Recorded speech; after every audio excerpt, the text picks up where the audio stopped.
ओम तव कथामृतं तप्तजीवनं कविभिरीडितं कल्मषापहं श्रवणमङ्गलं श्रीमदाततं भुवि गृह्णन्ति ये भूरिदा जना। श्री रामकृष्ण वचनामृत परिच्छेद 26 दक्षिणेश्वर में श्री रामकृष्ण का जन्मोत्सव। प्रभात में भक्तों के साथ काली मंदिर में आज श्री रामकृष्ण का जन्मोत्सव है। फाल्गुन की शुक्ला द्वितीया है। दिन रविवार 11 मार्च 1863 ईस्वी। आज श्री रामकृष्ण के अंतरंग भक्त उन्हें लेकर जन्मोत्सव मनाएंगे। सवेरे से भक्त एक एक करके एकत्र हो रहे हैं। सामने माता भवतारिणी का मंदिर है। मंगल आरती के बाद ही प्रभाती रागिनी में मधुर तान बजती हुई नौबत बज रही है। वसंत का सुहावना मौसम है। लता वृक्ष नए पल्लों से लहलहाते हुए दिख पड़ रहे हैं। इधर श्री रामकृष्ण के जन्मदिन की याद करके भक्तों के हृदय में आनंद सिंधु उमड़ रहा है। चारों ओर आनंद समीरण बह रहा है। मास्टर ने देखा इतने सवेरे ही भवनाथ राखाल भवनाथ के मित्र काली कृष्ण आ गए हैं। श्री रामकृष्ण पूर्व वाले वरामदे में बैठे हुए हैं। इनसे प्रसन्नतापूर्वक वार्तालाप कर रहे हैं। मास्टर ने श्री रामकृष्ण को भूमिष्ठ होकर प्रणाम किया। अब तक ठाकुर की प्रसिद्धि हो गई है। बहुत सारे भक्त जुट चुके हैं। इसलिए जो भी ठाकुर के संस्पर्श में आया, सामान्यतः देखा जाता है घनिष्ठता बढ़ने से उतनी आत्मीयता, एक तरह से परिचय ज़्यादा होने से आत्मीयता कम होती है, उतना आकर्षण नहीं रहता। अच्छा ठीक है, आज नहीं कल बात कर लेंगे या परसों कर लेंगे, ऐसे होता है। लेकिन ठाकुर के संपर्क में जो भी आया वो उनका एक विशेष आकर्षण अनुभव करता था। बार बार घूम फिर करके उनकी चिंता कि जाकर कैसे जाएंगे, कैसे मिलेंगे, कैसे बातचीत करेंगे या उनकी बात सुनेंगे। तो ये है, ये आकर्षण क्या है? अपार्थिव आकर्षण। जैसे माँ के प्रति बच्चे का आकर्षण होता है। बच्चा जहाँ कहीं भी खेलता कूदता है, जब याद आती है कि माँ के पास जाएंगे वो दौड़ कर के जाना चाहता है, या और कुछ फिर अच्छा नहीं लगता। ठाकुर बोलते एक लड़का था रामलाल दादा का, वो ठाकुर के साथ हर समय खेलता था, लेकिन संध्या होगा माँ जाओ बोलेगा फिर, और उसको कितना भी मनाने से, कुछ भी देने से वो नहीं मानेगा। वो फिर रोने ही लगेगा। कोई भी बोलेगा कि चलो तुम्हारे माँ के पास पहुँचा देंगे तो उसके साथ ही चला जाएगा, लेकिन दूसरा चीज़ उसको पसंद नहीं होता। ऐसे ही ये एक आकर्षण ठाकुर के पास जो भी आते वो फील करते, बार बार आने की इच्छा होती। तो ठाकुर का जन्मोत्सव ये लोग मनाना चाहें। अब भक्त लोगों की संख्या ज़्यादा हो गई तो 1863 ईस्वी श्री रामकृष्ण मास्टर से, तुम आए हो, भक्तों से बोल रहे हैं। लज्जा घृणा भय इन तीनों के रहते काम सिद्ध नहीं होता। ये काम क्या है? ये भगवत दर्शन, और दूसरा काम लज्जा घृणा भय। मैंने भगवान के नाम में लज्जा, और भगवान के नाम से या भगवत भक्ति से या भगवत प्राप्ति के लिए जो भी साधन ये एडॉप्ट कर रहे हैं, जो भी साधन का ये जो अनुष्ठान कर रहे हैं, उसके प्रति लज्जा हो, उसके प्रति घृणा हो, और भय हो कि लोग क्या कहेंगे। हाँ, कि कोई बोलता है ठाकुर के साथ कुछ लोग जाते हैं थे तो लड़के लोग और दूसरे लोग देखो परमहंस की फौज जा रहे हैं, खिल्ली भी उड़ाते हैं। तो ये सब का भय रहेगा तो भगवान की तरफ दिल खोल कर आगे नहीं बढ़े, आगे नहीं बढ़े। जब तक दिल खोल करके आगे नहीं हुआ तो वहाँ तो और कुछ नहीं है। दिल खुल गया तो भगवान का अनुसंधान एक ये हो सकता है, उसके आगे तो नहीं। तो ठाकुर बोलते हैं लज्जा घृणा भय इन तीनों के रहते काम सिद्ध नहीं होता। आज कितना आनंद होगा, परंतु जो लोग भगवान नाम में मस्त होकर नृत्य गीत न कर सकेंगे उनका कुछ न होगा। ठाकुर चाहते कि भगवान का नाम हो तो सब लोग नृत्य गीत आनंद मनाएं, भगवान के नाम में आनंद मनाएं। ईश्वरीय चर्चा में लज्जा कैसी, कैसा भय।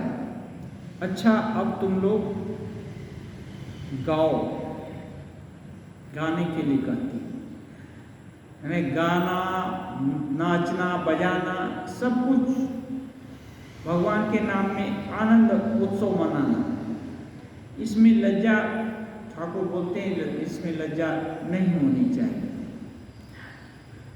उन्मुक्तता। भवनाथ और काली कृष्ण गा रहे हैं। गीत का आशय इस प्रकार है, हे आनंद घन आज का दिन धन्य है, हम सब तुम्हारे सत्य धर्म का भारत में प्रचार करेंगे। हम सब तुम्हारे सत्य धर्म का भारत में प्रचार करेंगे। हर एक हृदय में तुम ही विराजित हो, चारों ओर तुम्हारे ही पवित्र नाम की ध्वनि गूंजती है। भक्त समाज तुम्हारी स्तुति करते हैं। हे प्रभु हमें धन जन मान न चाहिए, दूसरी कामना भी नहीं है। विकल जन तुम्हारी प्रार्थना कर रहे हैं। हे प्रभु तुम्हारे चरणों में शरण ही है, तो फिर विपत्ति में भय क्यों, मृत्यु में भय क्यों। मुझे तो अमृत मिल गया है, तुम्हारी जय हो।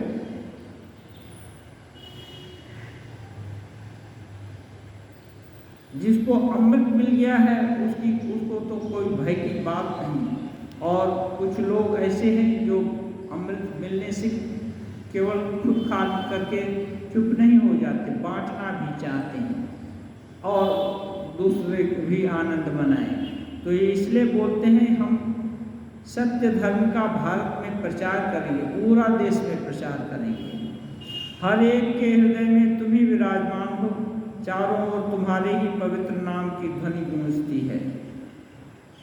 भगवान का नाम का चारों ओर ध्वनि गूंजता है, मीन्स प्रशंसा करते हैं।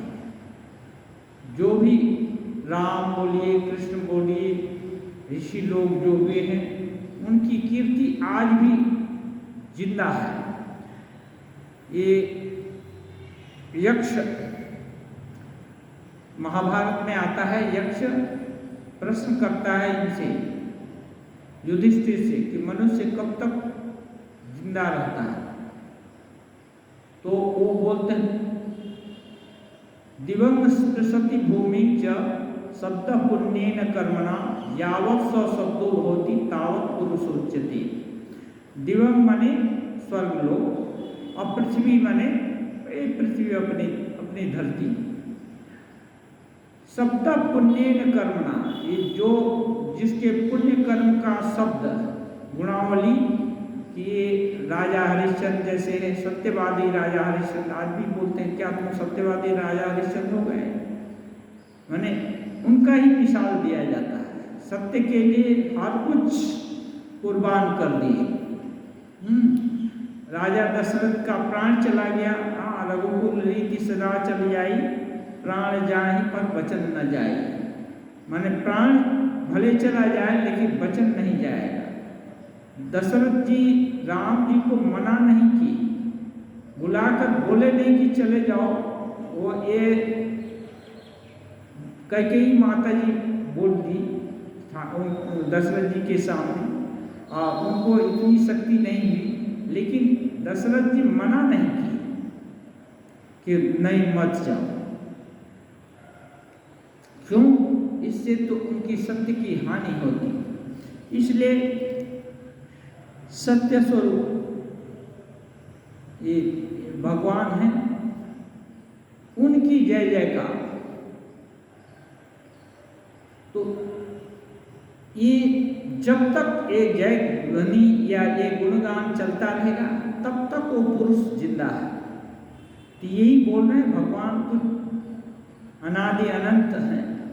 तो इसलिए हमारे देश में भगवान का ही गुणावली का कीर्तन होता है सबसे ज़्यादा। कोई भी नेता या कोई भी प्रधानमंत्री या और कुछ हो, ये सब सामयिक थोड़े समय के लिए कोई आनंद इसके लिए भी मनाते हैं, जो जीत गया वो मनाता है आनंद, लेकिन ये लगातार शाश्वत नहीं है। इस अपने देश में भगवान को लेकर ही उनकी जय ध्वनि अधिकांश समय होती है। हाथ जोड़कर बैठे हुए मन लगाकर श्री रामकृष्ण गाना सुन रहे हैं। गाना सुनते सुनते आपका मन सीधे भाव राज्य में पहुंच गया। श्री रामकृष्ण का मन सूखी दिया सलाई है, एक बार घिसने से उद्दीपन होता है। प्राकृतिक मनुष्यों का मन मानो भीगी दिया सलाई है, कितनी ही घसो जलती ही नहीं, क्योंकि वह विषयासक्त है। ये मास्टर महाशय कल्पना कर रहे हैं। श्री रामकृष्ण बड़ी देर तक ध्यान में लगे हुए हैं। कुछ देर बाद काली कृष्ण भवनाथ से कुछ कह रहे हैं।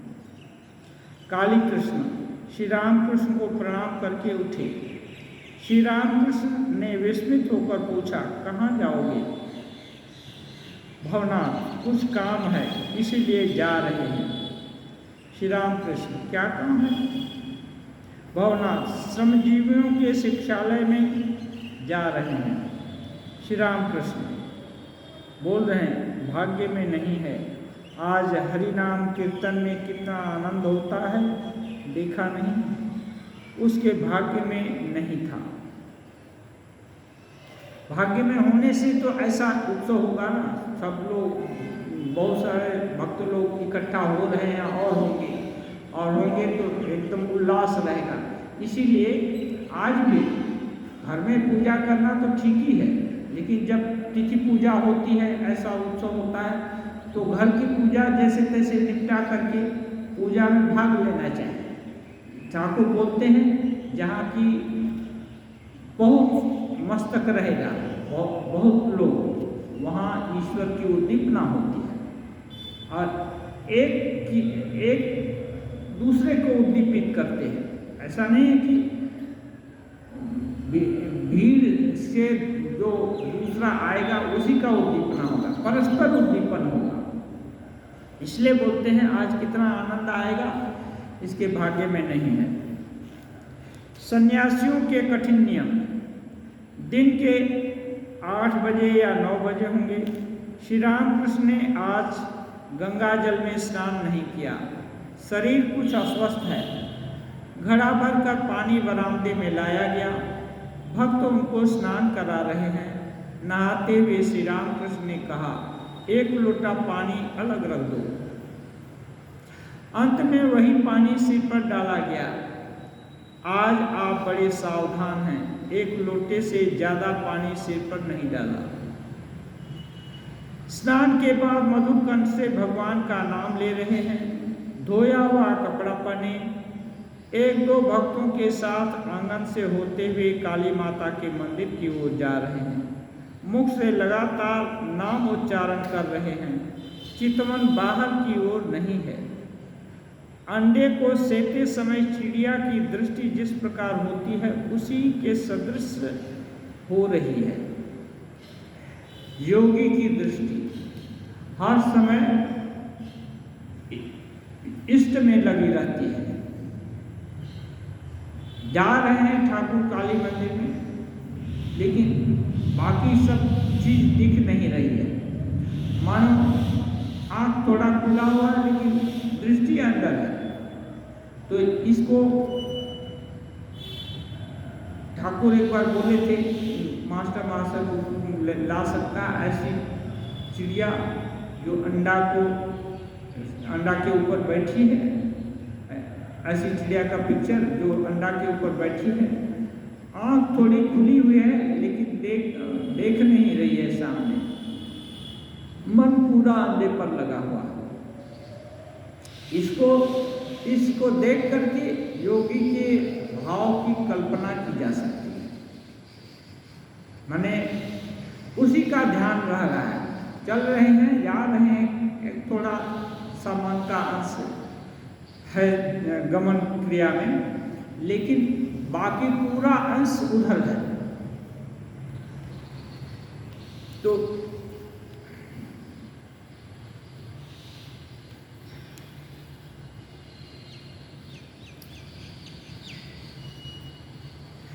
श्री रामकृष्ण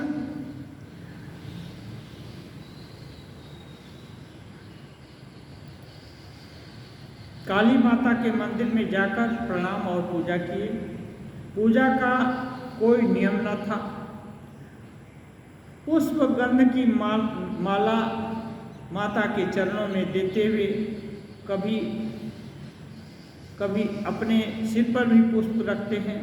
अंत में माता का निर्माल्य सिर पर रखकर भावनाथ से कहा, यह लो डाब। माता का प्रसादी डाब था। फिर आंगन से होते हुए अपने कमरे की तरफ जा रहे हैं। साथ में भवनाथ और मास्टर हैं। भवनाथ के हाथ में डाब है। रास्ते की दाहिनी ओर श्री राधा कांत जी का मंदिर है, जिसे श्री रामकृष्ण विष्णु का घर कहते हैं। इन युगल मूर्तियों को देखकर आपने भूमिष्ठ होकर प्रणाम किया। बाईं ओर बारस शिव मंदिर थे। शिव जी को हाथ जोड़कर प्रणाम करने लगे। अब श्री रामकृष्ण अपने डेरे में जा पहुँचे। देखा कि और कई भक्त आए हुए हैं। राम, नित्य गोपाल, केदार चटर्जी आदि अनेक लोग आए हैं। धीरे धीरे संख्या बढ़ रही है। उन्होंने श्री रामकृष्ण को भूमिष्ठ हो प्रणाम किया। आपने भी उनसे कुशल प्रश्न पूछा। आपने माने ठाकुर ने भक्त लोगों से उनका भी कुशल प्रश्न पूछे। नित्य गोपाल को देखकर श्री रामकृष्ण कह रहे हैं, तू कुछ खाएगा? नित्य गोपाल का भाव छोटे बालक के जैसा है, इसलिए पूछ रहे हैं तुम कुछ खाएगा? एक भक्त तो उस समय बालक के भाव में थे। इन्होंने विवाह नहीं किया था। उम्र 23-24 वर्ष की होगी। ये सदा भाव राज्य में रहते थे और कभी कभी अकेले, कभी कभी राम के साथ प्राय श्री रामकृष्ण के पास आया करते थे। नित्य गोपाल श्री रामकृष्ण इनकी भावावस्था को देखकर इनसे बड़ा प्यार करते थे और कभी कभी कहते थे इनकी परमहंस की अवस्था है, इसलिए आप इनको गोपाल के जैसे देखते हैं। भक्त ने कहा, खाऊंगा। उनकी बातें ठीक एक बालक की सी थी। नित्य गोपाल को पूछे ठाकुर की खाएगा? तो बोल दिया हाँ खाएंगे। लज्जा नहीं है। दूसरे लोग होंगे तो लज्जा करके नहीं होने से भी चलेगा या और तुरंत बोल दिया खाएगा। खिलाने के बाद रामकृष्ण उनको गंगा की ओर अपने कमरे के गोल बरामदे में ले गए और उनसे बातें करने लगे। एक परम भक्त महिला, जिनकी उम्र कोई 31-32 वर्ष की होगी, श्री रामकृष्ण के पास अक्सर आती हैं और उनकी बड़ी भक्ति करती हैं। वे भी इन भक्त की अद्भुत भावावस्था को देखकर इन्हें अपने लड़के की भांति प्यार करती हैं और इन्हें प्राय अपने घर लिवा ले जाती हैं। ये जो ठाकुर प्रशंसा करते हैं नित्य गोपाल का, और तो ठाकुर के यहाँ तो पुरुष भक्त भी जाते हैं और महिला भक्त भी जाती। तो महिला भक्त ये इस भक्त का प्रशंसा सुनकर और बालक अवस्था ठाकुर उनको बालक वक्त देखते थे तो ये महिला भी उनको घर ले जाती है। श्री रामकृष्ण अलग ले जाकर नित्य गोपाल से कहते हैं, तू वहाँ जाता है? वहाँ माने उस महिला के हैं नित्य गोपाल बालक की तरह, हाँ जाता हूँ, मुझे लिवा ले जाती है, मुझको ले जाती है। श्री रामकृष्ण सावधान करते हैं, बोलते हैं, अरे साधु सावधान, एक आध बार जाना, बस ज़्यादा मत जाना, नहीं तो गिर पड़ेगा। ठाकुर जिसको इतना स्नेह करते हैं, हर समय जो भगवत भाव में विभोर रहता है, उसको भी बोलते हैं साधु सावधान, उसके यहाँ नहीं जाना। ठाकुर हर चीज़ जानते हैं, इसलिए दूरी बनाकर रखना है। इसलिए ये चीज़ ठाकुर का कहने का मतलब कि जब तक ये जो कर्म गलित नहीं हो गया, रस्सी पूरी जल नहीं गई है, तब तक बांध सकती है। इसलिए इनको बोलते हैं वहाँ एक आध बार जाना, ज़्यादा मत जाना, नहीं तो गिर जाएगा। और हम लोग बाद में सुने हैं कि उनका पतन भी हुआ था। इतना ऊंची अवस्था से भी ऐसा हुआ है ना। तो ये इसलिए साधु सावधान ठाकुर बोलते हैं। ये बहुत साधु माने कौन? केवल पुरुष के लिए नहीं, पुरुष के लिए जैसे वैसे ही स्त्री भी साधु है। साधु माने जो भगवान को ही अपना सर्वस्व समझते हैं, वही तो साधु, और भगवान को छोड़कर और कहीं सार नहीं समझते। तो ऐसा जिसका मन और विवेक से निश्चय हो गया है, ऐसे लोगों को सतर्क होने की जरूरत है। थोड़ी माने एकदम सतर्कता। इसीलिए बोलते हैं, कठोपनिषद में है, क्षुरस्य धारा निशिता दुरत्या दुर्गम पथस्तत् कवयो वदन्ति। सूर्य की धार पर चलने के जैसा है ये साधु का रास्ता। जो साधु होना चाहता है, माने अपोजिट सेक्स, ऐसे अलग रहेगा, दूर रहेगा, कोशिश करेगा हर समय। ओवर कॉन्फिडेंस जो है ना, एकदम ये हो गया, नहीं हम तो विकारहीन है, ऐसा किसी को नहीं समझना चाहिए। यही एक भागवत में है, मात्रा स्वस्रा दुहित्रा वा न अविवेकता सुनो भवे बलवान इंद्रिय ग्रामो विद्वांसम अपि कर सकी। मात्रा माने माँ के साथ, स्वस्रा माने बहन के साथ, और दुहित्रा माने अपनी बेटी के साथ भी अविवेकतासन। अविवेकतासन माने एक ही खाट पर बैठी हैं, या एक ही बेंच पर बैठी हैं, एक ही आसन पर बैठी हैं, पास सट करते हैं, तो उसको अविवेकतासन भवे। विवेक माने दूर दूर, तो अविवेकतासन भवत। क्यों? बलवान इंद्रिय ग्राम, इंद्रिय ग्राम है ना, बलवान है। इंद्रिय ग्राम माने आँख, कान, नाक, स्पर्श, सभी को इंद्रिय ग्राम बोल दें। जैसे गांव में बहुत सारे लोग रहते हैं, ऐसे इंद्रिय सकल को इंद्रिय ग्राम बोल देते हैं। तो इंद्रिय ग्राम है, बलवान है, ये बहिर्मुखी है, इसलिए इन पर एकदम विश्वास किया नहीं जा सकता है। पूरा विश्वास इन पर नहीं किया जा सकता, इसलिए सावधान रहने से अच्छा है, सावधान रहना पड़ेगा। बलवान इंद्रिय ग्रामों विद्वान समपि कर सकते। तो ठाकुर बोल रहे हैं, कामिनी और कांचन ही माया है। कामिनी और कांचन, कांचन माने धन, धन का अहंकार। जिस भी धन का अहंकार कितने तरह से होता है।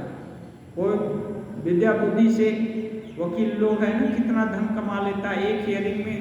कोई सुप्रीम कोर्ट का जज वगैरह, वकील वगैरह लाखों रुपया ले लेते हैं, तो उनका वही धन है। तो इस धन का जब अभिमान हो जाएगा, तो बस धन खराब नहीं है। उपनिषद में है, अन्नम बहुपूर्वी, अन्न बहुत करना चाहिए, माने ज़्यादा से ज़्यादा धन उपार्जित करना चाहिए। लेकिन ये जहाँ ठाकुर बोलते हैं काम और कामिनी और कांचन, कामिनी माने केवल पुरुष के लिए स्त्री ही नहीं, पुरुष के लिए स्त्री और स्त्री के लिए पुरुष, दोनों ही समझना पड़ेगा। अंधकार के लिए जैसे प्रकाश है विपरीत, वैसे प्रकाश के लिए अंधकार में विपरीत है। तो ये धन का अहंकार हो गया, बस अब अटक गए। किसी चीज का भी अहंकार हो गया, आसक्ति हो गई, तो वहां से आगे नहीं बढ़ सकते। और जितना भी इस त्रिभुवन में आकर्षण है, सबका संक्षिप्तीकरण ठाकुर करते हैं काम और कांचन, कामिनी और कांचन, यही संक्षिप्त रूप है। संक्षिप्त में बोले तो सब लोग इसके लिए ही दौड़ रहा है। इसको यदि हटा दिया जाए, ये नहीं चाहिए किसी को, तो निर्लिप्त हो गया। साधु को स्त्रियों से बहुत दूर रहना चाहिए, वहां सब डूब जाते हैं, वहां ब्रह्मा विष्णु तक लोट-पोट हो जाते हैं। भक्त ने सब सुना, वो जो उसको नित्य गोपाल को बोलते हैं। हाँ, लेकिन बुद्धि यदि ठीक नहीं हो, ऐसा देव गुरु मिला, इनके उपदेश को भी जो अच्छा से नहीं ग्रहण करेगा, उसका तो अकल्याण होना ही सब निश्चित है ना। इसलिए ऐसे लोग मिल जाए तो सुन लिया तो और नहीं छोड़ना है। इसी को ठाकुर एक बार एक तरह से बोलते हैं, जैसे ये मोती बनाने वाली सीपी है ना, वो स्वाति नक्षत्र का बूंद के लिए सरफेस पर तैरती है। जैसे ही एक बूंद मिल गया, वो अतल गर्त में डूब जाती है और वहां जाकर मुक्ता तैयार करती है। ये आगे की मान्यता है। अभी कुछ आर्टिफिशियल तरीके से भी मोती बनाते हैं। तो कहने का मतलब, ये जब मालूम हो गया, गुरु का अच्छा सच्चा उपदेश जब दिल में जंच गया कि नहीं ये ठीक है, तो फिर उसमें डूब जाना पड़ेगा। ऐसा नहीं कि ये भी होगा वो भी होगा, कभी नहीं हो सकता। राम और काम एक साथ कभी नहीं होते। लेकिन ठाकुर बोलते हैं इसका मतलब घर संसार सब छोड़ देना पड़ेगा, ये नहीं। कई तरीके हैं, जिसका जितना ताकत है वो उस तरह की विद्या अपनाएगा, उस तरह का पढ़ाई पढ़ेगा। तो जो चाहता है एकदम अलग रह करके करेंगे, वो तो सन्यासी हो गया।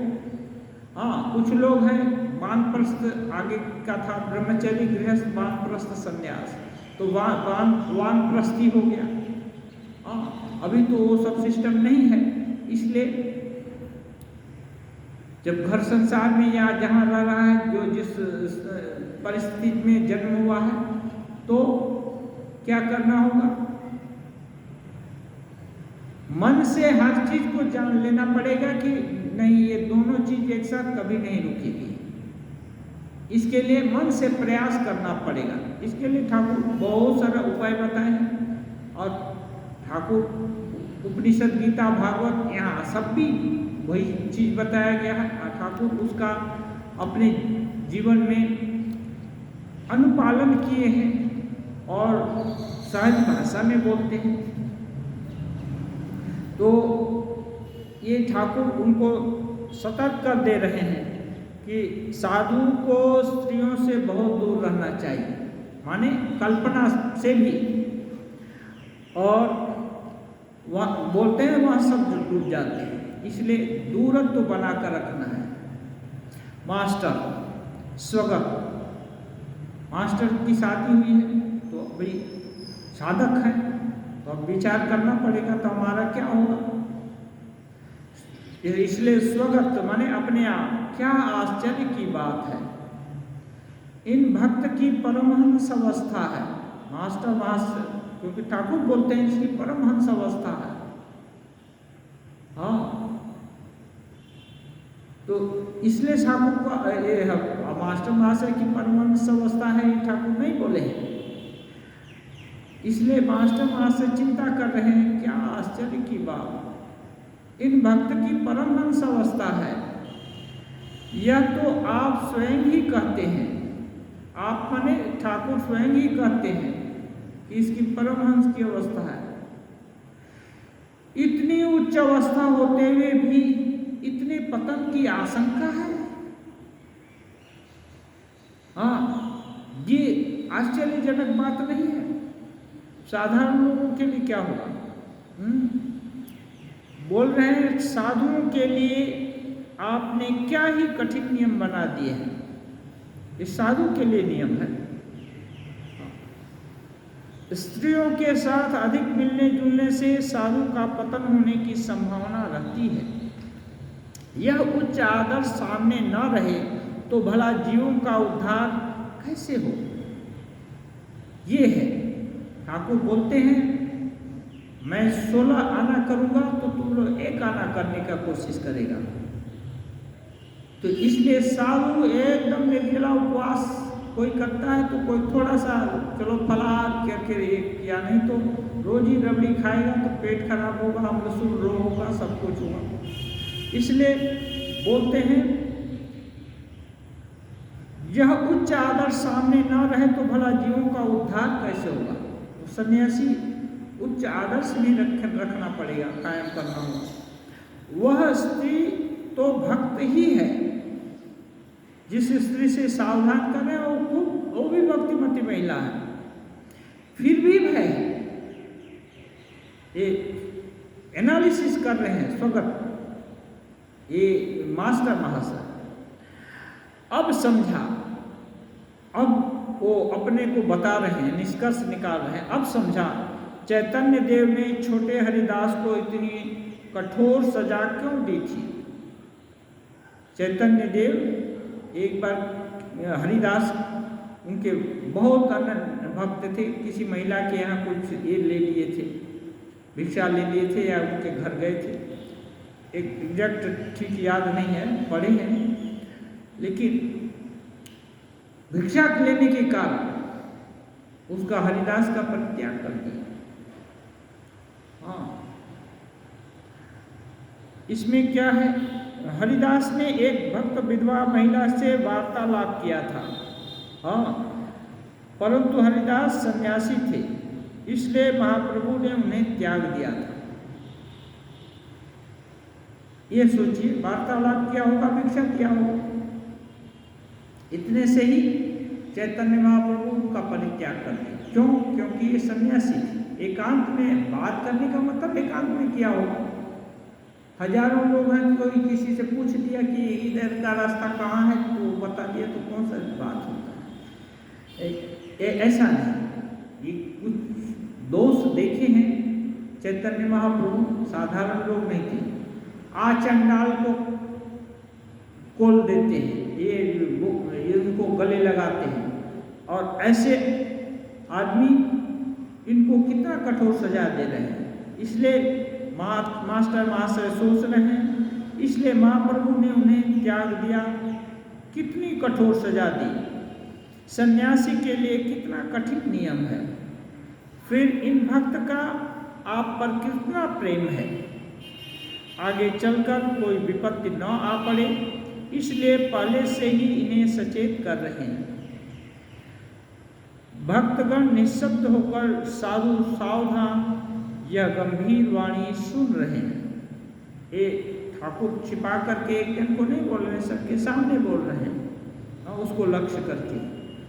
तो ये कठिन नियम, इसे एक कहावत है साधु महल में, साधु संप्रदाय में, कि यदि एक जंगल में बाघ रहते हैं, अब उस जंगल में से होकर के यदि कोई गुजरे, यात्रा करे, तो बाघ खाने का संभावना है। है ना। और यदि उस जंगल में कोई जाए ही नहीं तो बाघ कहाँ से खाएगा। इसलिए जिस जंगल में बाघ रहता है उस जंगल में मत जाओ, तो संभावना ही नहीं है खाने का। इसलिए यदि ठाकुर सावधान करते हैं, निकटता नहीं बनाओ, दूर दूर रहो, तो झंझट होने का ये सवाल ही नहीं है।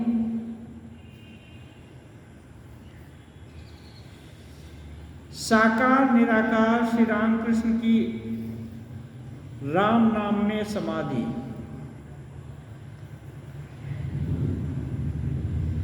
जब श्री रामकृष्ण भक्तों के साथ अपने कमरे के उत्तर पूर्व के बरामदे में आ चुके, भक्तों में दक्षिणेश्वर के रहने वाले एक गृहस्थ भी बैठे हैं। वे घर पर वेदांत की चर्चा करते हैं। श्री रामकृष्ण के सामने के केदार चटर्जी के शब्द ब्रह्म पर बातचीत कर रहे हैं।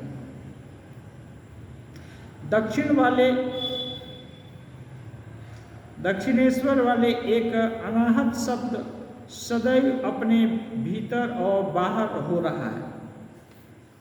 एक जन बोल रहे हैं कि यह अनाहत शब्द सदैव बाहर और भीतर अपने आप हो रहा है, अनाहत शब्द। लेकिन इसको सब लोग तो देख नहीं पाते, सुन नहीं पाते। श्री रामकृष्ण कह रहे हैं केवल शब्द होने से ही तो सब कुछ नहीं हुआ, शब्द का एक प्रतिपाद्य विषय भी तो होना चाहिए।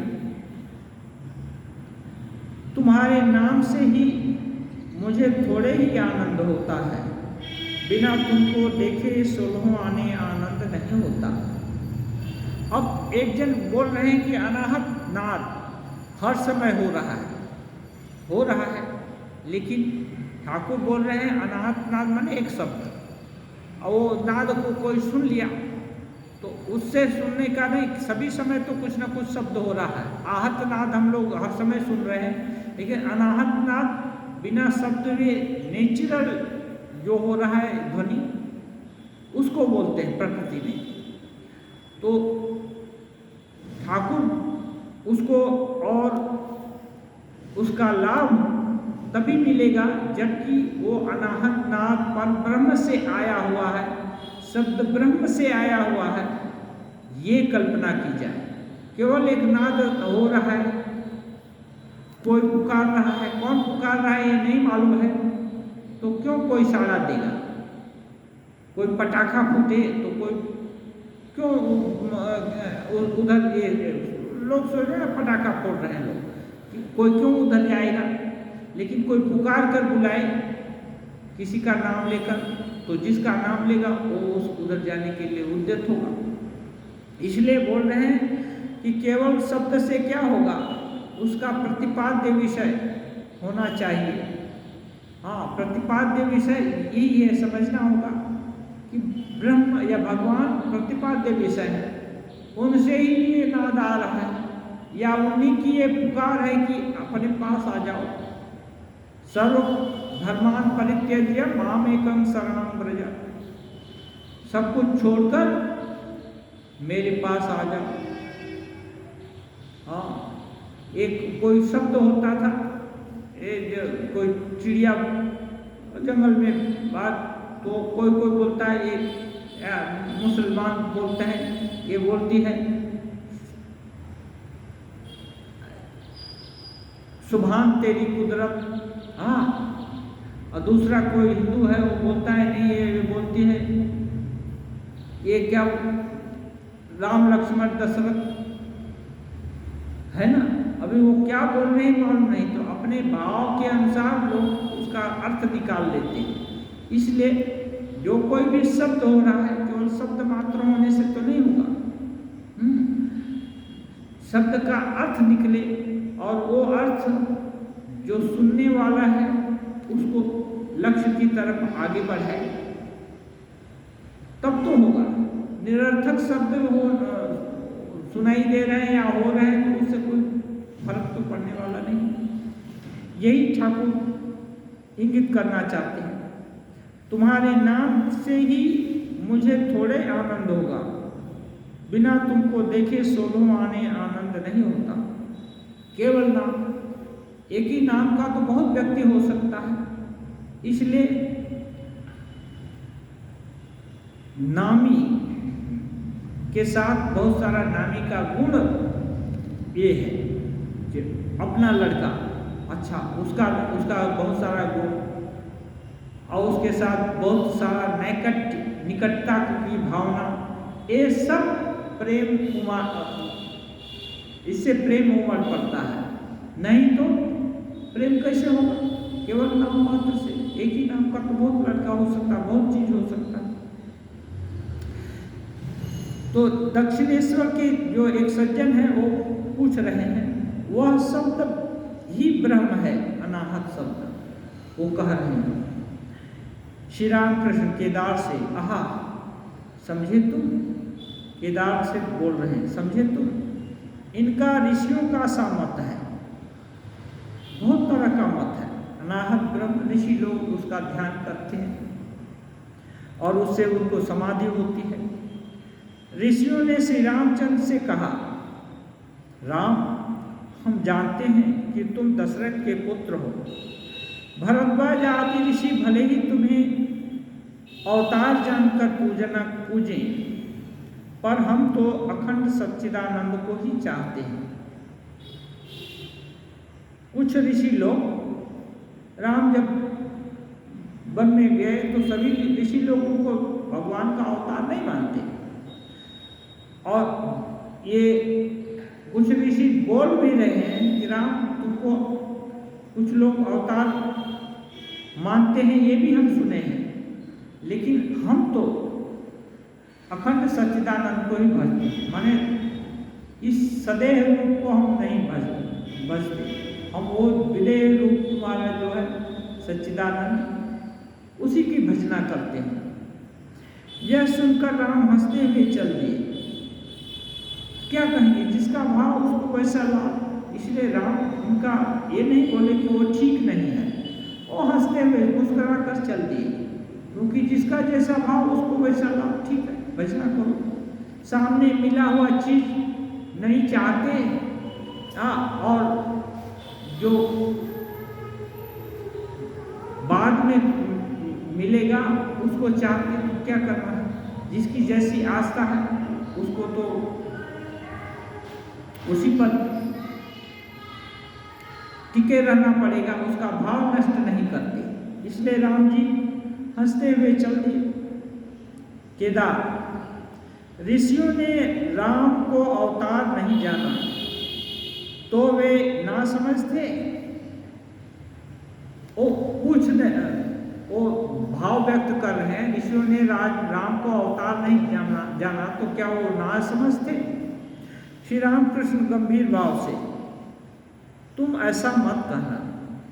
ठाकुर गंभीर हो गए, वो ना समझते ये बात नहीं। ऋषि लोग, तुम ऐसा मत कहना। जिसकी जैसी रुचि और जिसके पेट में जो चीज पचे, इसलिए ऋषियों का भाव खराब है ऐसा बोलना ठीक नहीं, क्योंकि ऋषियों का भाव दूसरा है, शांत भाव है, तो उसको खराब कहना ठीक नहीं। इसलिए राम जी हंसकर चल दिए, और हम राम के चेला होना चाहते हैं, हम उसको खराब भाव बोलेंगे वो ठीक नहीं होता है।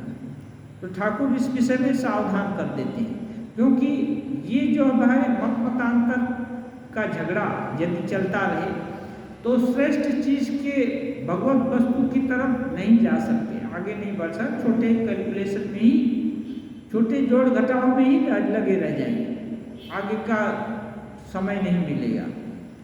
इसलिए ठाकुर सावधान कर देते हैं, ये सब ठीक नहीं है। अंत में तो पता ही चल जाएगा कि सभी रास्ते से वहाँ जाया जाता है, तो फिर यहाँ ये रास्ता श्रेष्ठ है, ये रास्ता अपेक्षाकृत न्यून है, ये सब बोलने का जरूरत नहीं। जिसकी जो रुचि है निष्ठा के साथ अपने अपने रास्ते पर का अवलंबन करके आगे बढ़ेगा तो अवश्य ही सिद्धि प्राप्त होगी। ठाकुर कहते हैं ऋषि ज्ञानी थे, इसीलिए वे अखंड सच्चिदानंद को चाहते थे। पर भक्त अवतार को चाहते हैं भक्ति का स्वाद चखने के लिए।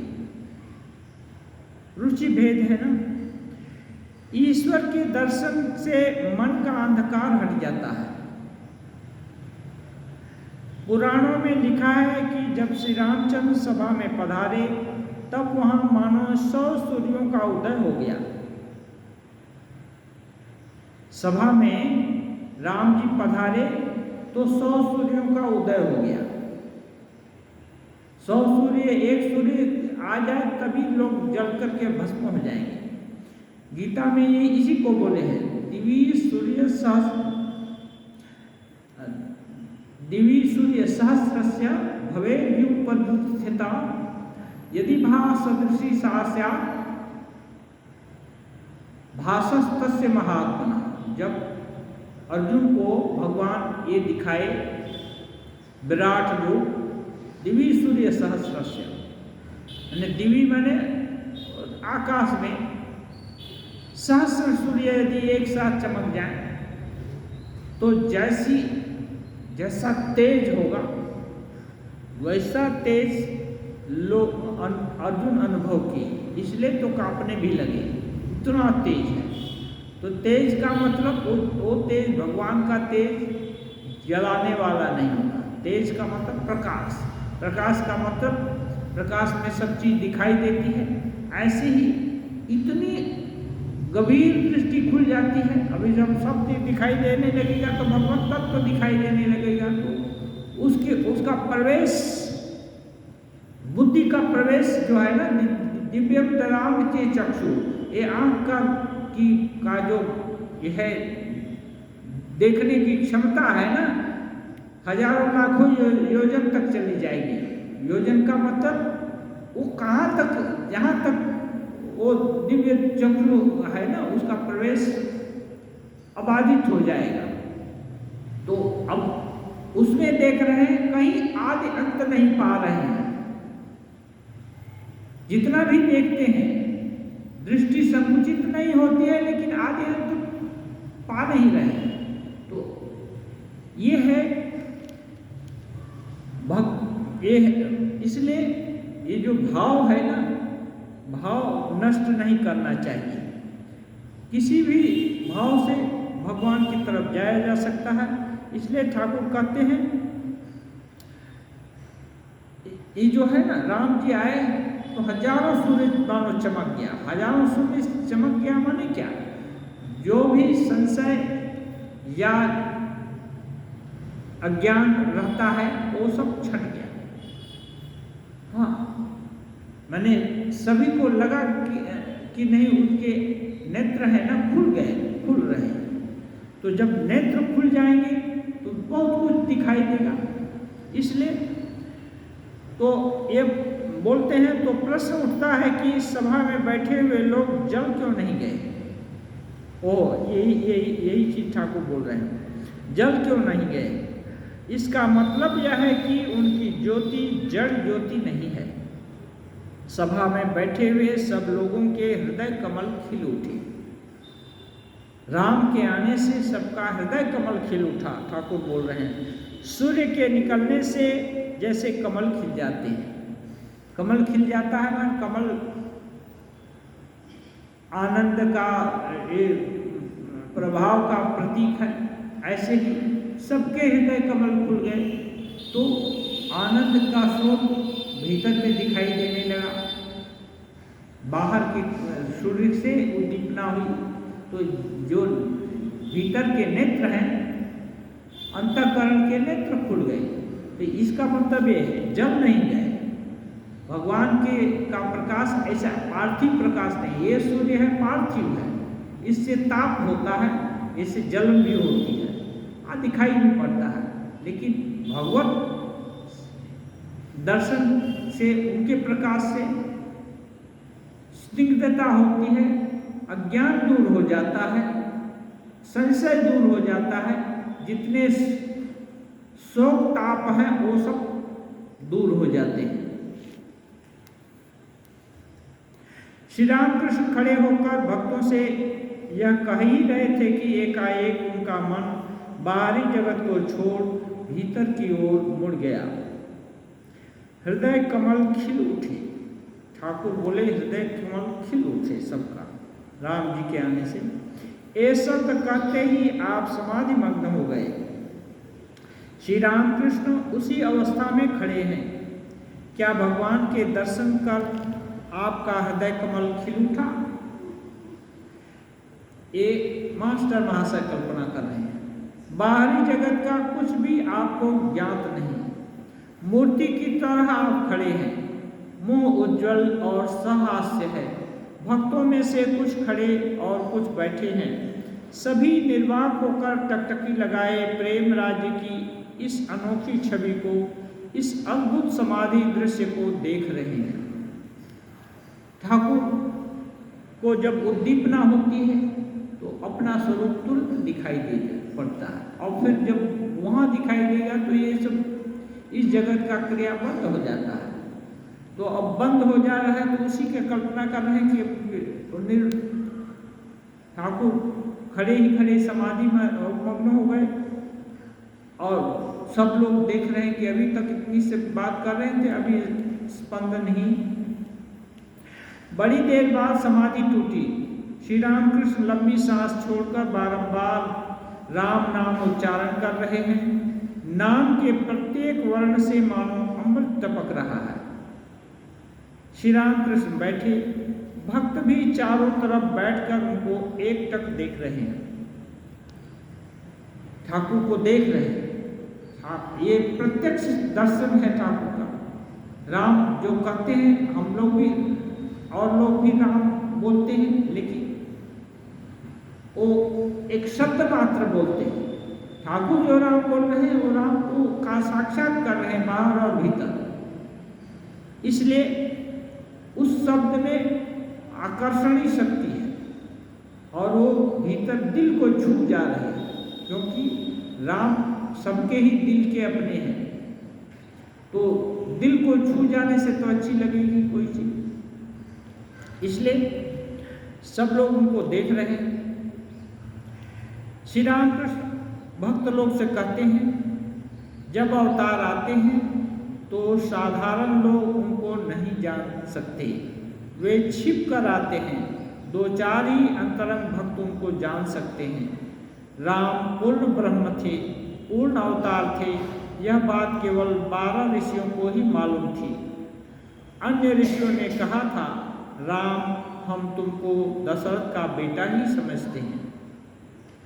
इसलिए समझ में आ गया। मैंने फेस टू फेस ब्रह्म तत्व को देखना, भगवत तत्व को देखना। इसलिए रामचरितमानस में है, जाना तो तुम्हें ही हो जाए। हाँ, सोई जो जाने यही देहु जनाई, सोई जाने यही देहु जनाई। जिनको आप दिखा देते हैं वही आपको समझ पाता है, नहीं तो समझना मुश्किल है। और समझेगा कैसे? दृष्टि खुल गई तब। इसलिए कृष्ण बोलते हैं, दिव्यं ददामिते चक्षु, जो कि दिन रात अर्जुन के सखा ही हैं, अर्जुन के साथ ही हैं, फिर भी बोल रहे हैं तुम इस चीज को समझ नहीं सकते। ये जो भगवत स्वरूप है ना, उसको देख नहीं सकते, इस चक्षु से नहीं देख सकते, दिव्य चक्षु से दे। इसलिए दिव्य चक्षु मैं तुमको देता हूँ और देखो। तो ये जिस भगवान जिसकी के चक्षु में, साधारण चक्षु में दिव्य चक्षु फिट कर दिए या उसका आविर्भाव हुआ तो उसको दर्शन होता है भगवत स्वरूप का। सामने जा रहे हैं तो दिखेंगे, और नहीं तो बाकी लोग साधारण ही देखेंगे। ओम निरंजनम नित्यम अनंतरूपम भक्तानुकंपाधृत विग्रहम वै ईशावतारं परमेशमीड्यं तं रामकृष्णं शिरसा नमामि।